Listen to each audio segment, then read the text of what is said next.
In my travels researching the great behind-the-scenes stories of Hollywood, I've had the pleasure of meeting and talking with many famous and talented people. Today I want to introduce you to a woman who is both of these things. She has been awarded the Heroes of Hollywood Award by the Hollywood Chamber of Commerce. She's an actor, teacher, author, Toastmaster, motivational speaker. I hope I haven't left anything out. She's known around Hollywood land as the Pink Lady, and her name is Jackie Goldberg. Jackie, thank you for welcoming us to your Pink Palace. Thank you for coming. I enjoy it. Why the Pink Lady? We need to know this story. Years ago, everyone, my late husband always would say, needs a brand so that people will remember you. Branding's important, yeah. So I was a sales rep for women's wear, and we had this huge showroom in the California Mart with a glass showroom on it. And one day I wore a lot of colors in those days, not just pink. And I was walking down the California Mart, and someone yelled, "Hey, Pink Lady!" And my late husband said, "Wait a minute. Do you want to be known in this business?" I said, "Well, yeah." He said, "You are now the Pink Lady." Within 2 weeks, Manny, there was a big sign on our glass showroom, Walter P. Goldberg and Associates, with a big pink star, starring the Pink Lady. Wow. And the Pink Lady's brand was born. And till this day, Jackie Goldberg is gone, but the Pink Lady remains. But the Pink Lady exists in a new capacity as you celebrate Act Two. Yes. Due to the fact that you became a person of notoriety in a beauty pageant. Tell us about that. Well, I decided when I lost my husband, I was, I think, 72, 73, and years young. And about a year after, someone said, "You know what, to meet people and to get out, you should go into a beauty pageant, senior beauty pageant." I said, "Excuse me, I don't really do pageants." No, you've got to do it. So I sent in a 30-second philosophy of life, because that's what they asked for. And it was to think pink, to feel the aura and the energy that a color can give you, to see life through, and here they are, Manny, rose-colored glasses. Absolutely. And I got in, and I won. I don't sing or dance that great, but what I do is speak. So I took to be or not to be, that is the question, wrong. Shakespeare didn't know what he was talking about. It was to age or not to age. That was the question, and I won. And you've parlayed that Yes. into a successful way of life. Yes, it is. That you spend time promoting in a variety of ways. Talk about a few of those ways that you promote. Well, I always say to people, it's not the breaths that you take in life that count. It's what you do with the breaths you take. And that, to me, is the most important thing. And what I do, I've taken an attitude. And we all have attitudes. Right. But we show them in different ways. Mm-hmm. I have to tell you the story. I was 4 years young, standing with my mother, who was 8 months pregnant with my sister, until a little town outside of Boston called Melrose, Massachusetts. And it was pouring rain, and we were going to visit my dad, who was ill in the hospital, an hour and a half away. The bus stopped. The bus driver looks at me, 4 years young, looks at my mother, 8 months pregnant, and says, "I'm sorry, this bus is full. You're going to have to stand." Now, Manny, I don't remember what I ate for breakfast yesterday, but I remember throwing my mother's hand down, jumping on the little bus landing, putting my hands on my hip and saying, "Excuse me, but isn't there a gentleman on this bus who let a lady sit down?" 4 years young. 3 men got up. But that day, my attitude was born. And I let no one or anything rain on my parade. And you've parlayed it into a wonderful program that is so motivational. I mean, as a motivational speaker, you know what I'm talking about. Right. But the idea of senior star power, get up, get out, And get alive. Get alive. Tell me about these mantras that you have. Well, the 3 groups of people in this country right now who are undervalued, underserved, baby boomers, seniors, and veterans. Take those three who are powerful people in their own individual rights, and I saw how the world treats them. And I realized that people over 60, me being one of them, that you still have a life out there. It's not dead. An opera star who's 59, the day she turns 60, doesn't lose that voice. And I realized that. So I took it to the next step, and I started to speak about it to people, showing them, like right now, at this wonderful age of mine, I will be 85 in 2 months. Now, 85 to some people is, oh, 85. Well, I don't feel that way. I feel it's a number, like any other number, like 49 or 70 or 90. It doesn't matter. It's who you are that counts. But you include so many people, and you have shows. You celebrate life, Yes, I do. and you cater to individuals of a certain age. Yes. And you in your shows, because I've seen them, you actually have folks who are not even allowed to perform unless they turn 60. That's right. Tell And us about that. Also what I do, because a lot of these people, a lot of have been stars on Broadway and Hollywood, but because of their age, and you know the business, once you reach 40 sometimes, wow, you know, they shy away, yeah, right. yeah. So I've shown the world that no, these people are still good and still out there. And my program has a picture and has the name of the star, and it has their age, so that the world can say, wait a minute now, there is Kit Smythe, 77, and she's out there, and look at her, tall, beautiful, gorgeous, sings, dances. Why not? So I celebrate it.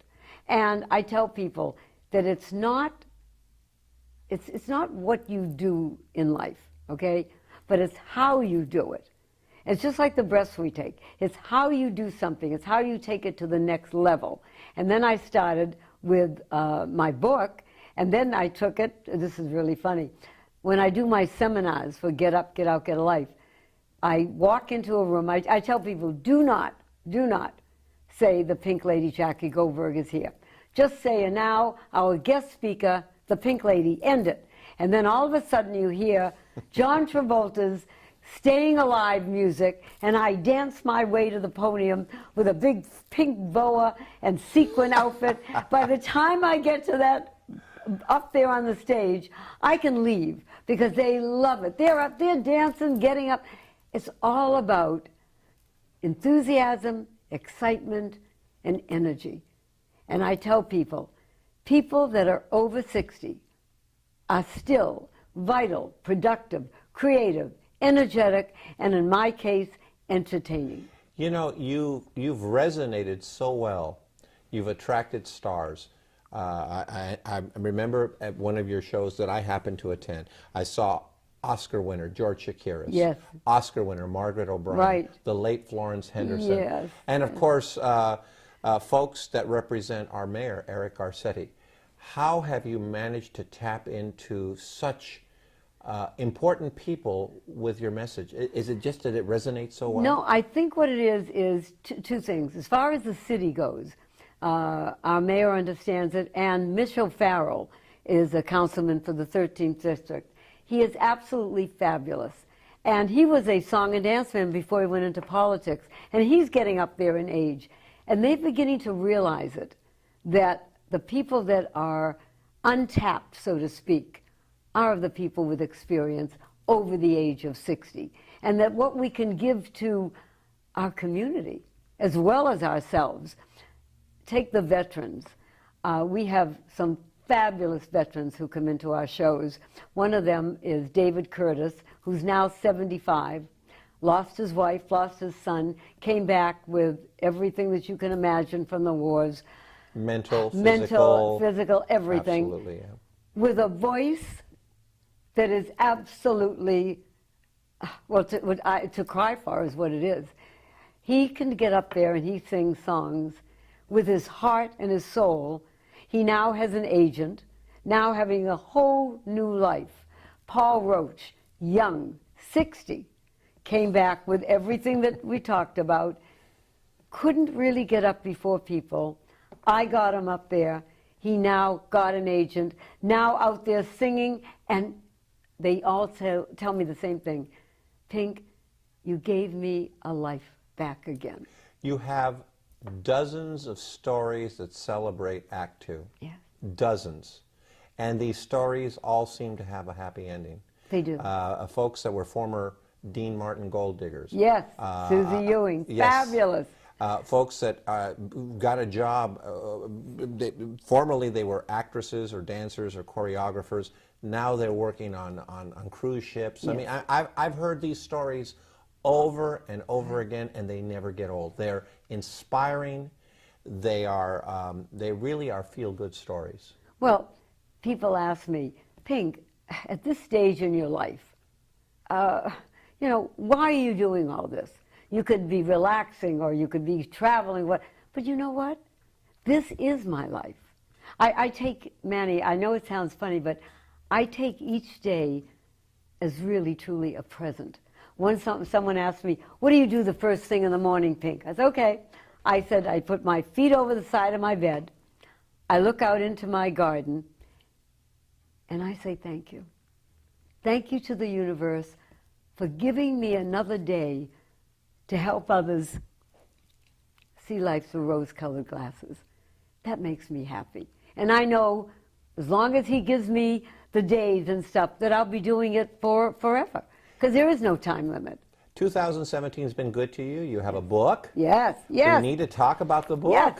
Get up, get out, and get a life. And then right here on the bottom it says, it ain't over till I say it's over.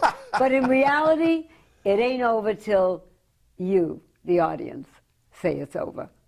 And to me, I have some cute little stories in here, all about how I became a pink lady, my children. I have 5 children, 6 grandchildren, and 4 3/4 actually, great-grandchildren. Well, you're about to have another one. I know. Understand. I get that. Yeah. And it's so cute.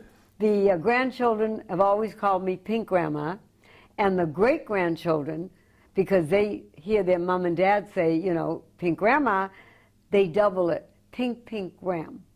And I'm blessed. I was never the type of grandmother that babysat, because I said, if you are old enough to have kids, you're old enough to hire a babysitter. I want to be there for the good times. And they're there with all my shows. They support everything that I do. And to me, when they say retire, no. If you retire, I find anyone that does, their lifespan does not last long. Well, it just doesn't. 2 questions. Some of the stories in your book, and how do folks get your book? I think this is a great way to do it, because then they can see some of my shows. If they go on my website, www.seniorstarpower.org, because we're a 501c3, they go on it and they can see the shows, the sizzle reels of all our shows, and then they can order Get Up, Get Out, and Get a Life. And the sizzle reels are fabulous. Oh. I've seen them. Yeah. They're great. They are. And also what I did this year, I got to tell you, I put together 2 calendars. One is Senior Star Power for men, Senior Star Power for the ladies. Gentlemen over 60 years young. And women over the age of 60. And in one of this, I have to be honest with you, one of these lovely ladies that I have here in the book is Clyda Mahoney. And Clyda is going to be 89 and absolutely drop-dead gorgeous woman. So if I can find the page, we'll be okay. And we have everybody here. There she is. Clyda Mahoney, 90 this year. Wow. And still sings and dances. Wow. A true showgirl. You now are doing shows now that you promoting the book. Yeah. You've gotten the book out. You know where folks know where to get the book. Right. You have these shows that are catered to folks of a certain age, but you're now catering to veterans, and it's really touching you in ways that you probably didn't even imagine. Well, what I'm seeing is that the country as a whole does not understand the capacity that the men and women have gone out and given their lives and their time and their youth to our country and for us. And to me, to see them back on stage, or we also have younger ones, not just 60, but we have people that are in their 30s and 40s coming back, 20s, that they're our light people, our sound people. So we put them to work. And to me, we're doing the next one, we're doing an intergenerational show, America Salutes Our Veterans, with veterans and their families, 5 to 105. We just did a show in November, America Salutes Our Veterans, and we had Tommy Lasorda there, giving him a Lifetime Achievement Award. We had Tony Orlando singing Yellow Ribbon, and it was, I mean, it was fabulous. Brought the house down. Sure. Brought the house down. Anne Margaret was there, who gave up a lot of her time to entertain the boys in service. With Bob Hope. With Bob Hope. Right. And then she worked with Tony Orlando for a number of years, which I didn't realize. She gave him the award for us. And we had 29 people on stage who were in a contest. And 2 won. And they were all 60, 70, 80. One gentleman is 87 years young with a voice like Pavarotti. And I just, to me, I get a thrill out of it. And you're attracting important individuals, folks who have given their life in service, folks like Buzz Aldrin. Yes. Our Secretary of Defense, General Mattis. Yes. I mean, these are not just folks in the military. No. These are the folks yes. in the military. So you obviously are resonating with your message, and you seem to always hit on the right note. When I said to someone the other day, they said, well, all the people that come to you and are inspired are people that are, you know, over in age and everything. I said, well, wait a minute. One little incident that we had was really cute. On one of our shows, The Beat Goes On, the videographer was there and he was taping everyone afterwards. How do you like it? It was great. So they asked, the videographer went over and said to the little boy, how did you like our show? Oh, he said, I loved it. I didn't think people that age were alive. And then he went, well, they are, and what did you think of them? Oh, I think it was better than Spider-Man. I mean, so to me, you see, that's the one thing, Manny. To me, mentoring people who are 20, 30, 40, to show them that there is a life out there, that it's not over until you say it's over, that you can still be creative, that you can still do 2 and 3 different vocations, avocations. That's what's important today. Well, Pink, not only do you live your life, you live a life well served, Thank you. and you live your life well. Thank you. And that is a testament to your attitude, your outlook, yes. and your inspiration. And I think that this interview will inspire individuals of a certain age to celebrate their golden years. Thank you. Thank you. It ain't over. It ain't over till we say it's over. So we have to get up, get out, and get alive. And remember one thing, Manny. It's not, everyone has a story to tell. It's not how you tell that story. It's how you live it. And that is just one way we can celebrate Act 2. Thank you, Pink Lady, Jackie Goldberg. I'm Manny Pacheco.